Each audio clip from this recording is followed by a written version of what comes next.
Welcome to the Be Lucky podcast, your home for sharp insights and smart betting. We don't just give you tips, we teach you how to think like a pro. We'll dive deep into the form, uncover hidden value, and share strategies that can give you a real edge. Please like and subscribe for more racing insight. Hello, everybody, and welcome along to your Be Lucky weekend preview podcast with me, Daryl Carter. Just give you an update. The Patreon has been flying as expected. We've been very disciplined throughout the start of December, and it just results in winner after winner. If you're interested in coming and joining the Patreon service, head to www.patreon.com/Daryl Carter Racing. We also have launched the DC Network website. Just a very soft launch at the moment. The website will be fully up to date and functional in the new year. So check out www.dc-network.co.uk. Loads of betting tools on there. Loads of free stuff on there as well. But obviously, if you're a Patreon member, which is linked to the DC Network website, you get loads of extra benefits. No other service can compare. Right, Ascot this week. Rain all day on Thursday. We're currently recording at 12:30 on Thursday. So prices may be stale by the time you come to see this, and they may not already be up on some of the races. But I want to talk to you about Saturday's racing at Ascot. We're going to stick with Ascot. I'm not inclined to go over to Haydock, where it's probably going to be a bog over there. Real stamina test in that Tommy Whittle. But let's focus on Ascot, and let's start with the 150 Haldon Handicap Chase. And it's over 2 miles 3. It's worth 18 grand. And we've got Bad at the top of this market. Bad ran really nicely last time behind Panic Attack in that Paddy Power Gold Cup. Of course, Panic Attack went on to win the Coral Gold Cup at Newbury to give that form a good boost. And Vincenzo went on to run second in the December Gold Cup next time. So decent form. Bad did shape quite well until he sort of faded out of contention coming towards the last flight or second last flight. He's at the top of the market here. He likes Ascot. It goes well here. Can see why, but is he really well handicapped off a mark of 144? He's been dropped £1 for that fifth at Cheltenham, but is he just going to find one or two better handicapped going forward? And I think that might be the case. The ground is probably going to be soft come race time. No rain due Friday and Saturday, but lots of rain and heavy continuous rain due through Thursday. The famous five is second in here for Venetia Williams. This is an interesting horse. This is a horse that's got loads of improvement to come. We've not seen the best of him yet, but he has done remarkably well in the races that we've seen him in.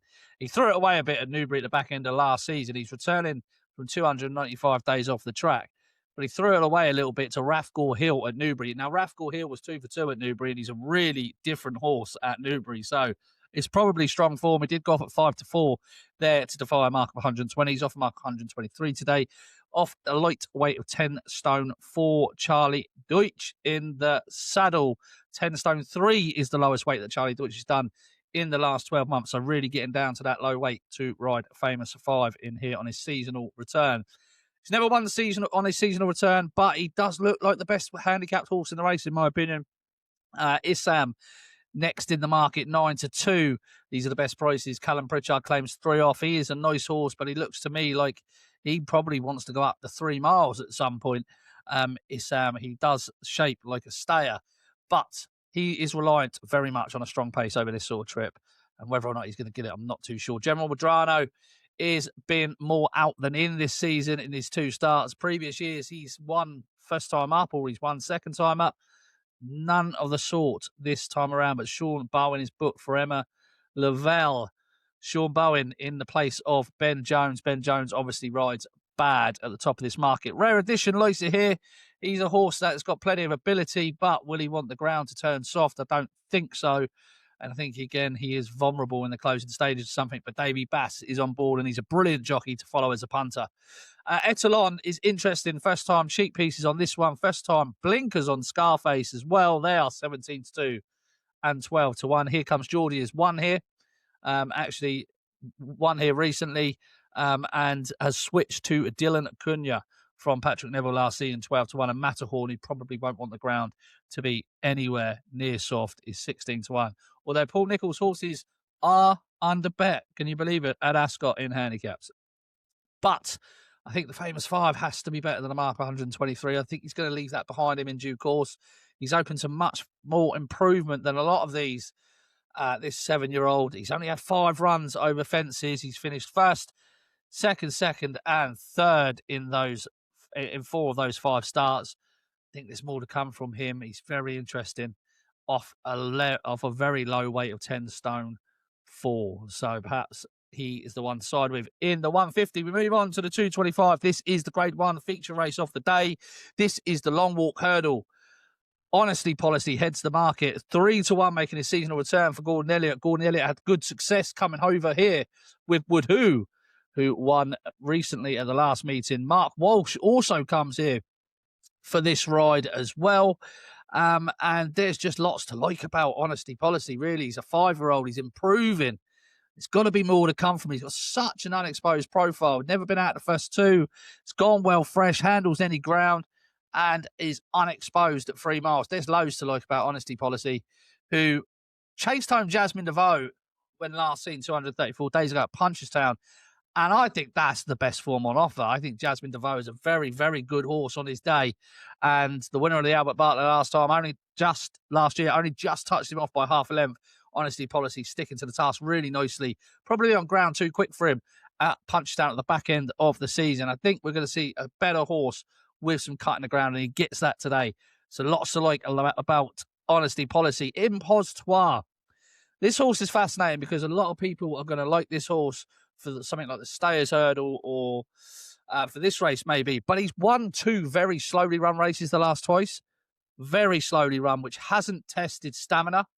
I thought Strong Leader was worth a mark up at Newbury. He did beat him quite comfortably, but again, I thought it was a race that turned into a bit of a dash as opposed to an out-and-out 3-mile stamina test. I think this is going to be much more of a stamina test for him, and I think he's got it all to do, and I think the market has underpriced him. Strong Leader wants good ground, typically. I don't think he's got any further progression to come in him, to be honest. I think he's done and dusted, really. If he had that improvement to come from him, he would have won at Newbury, regardless of the pace. But yeah, for me, not for me. Crambo won this race for the last 2 years. Can he do it again? This is a lot deeper than his last 2 run-ins, but I expect him to be there or thereabouts. Potter's Charm, I couldn't have. I really don't understand the obsession with this horse. Jet Blue is interesting. Outer Belly is interesting at a big price. Colonel Mustard could go well in this as well.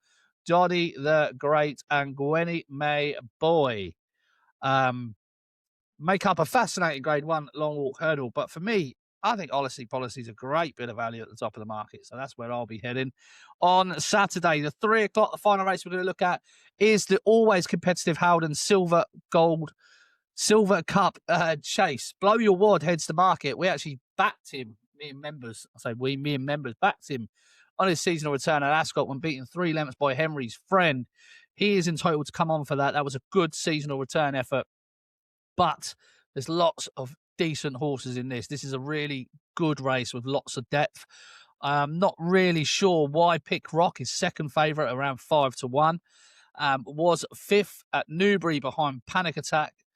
But I just think he's so in and out that it's very hard to take 5-1 about a horse with his profile. Victorino is going to be very popular by everybody because he has won this for the last 2 years and he's here off the same mark, etc. But his run, beaten 56 lengths last time out, was a bit tame, to be honest. But I expect him to bounce back here at Ascot. He loves this venue. Only 1 poor effort at this venue. Beat 3 under through 5 here and in this race last year. Beat the Changing Man.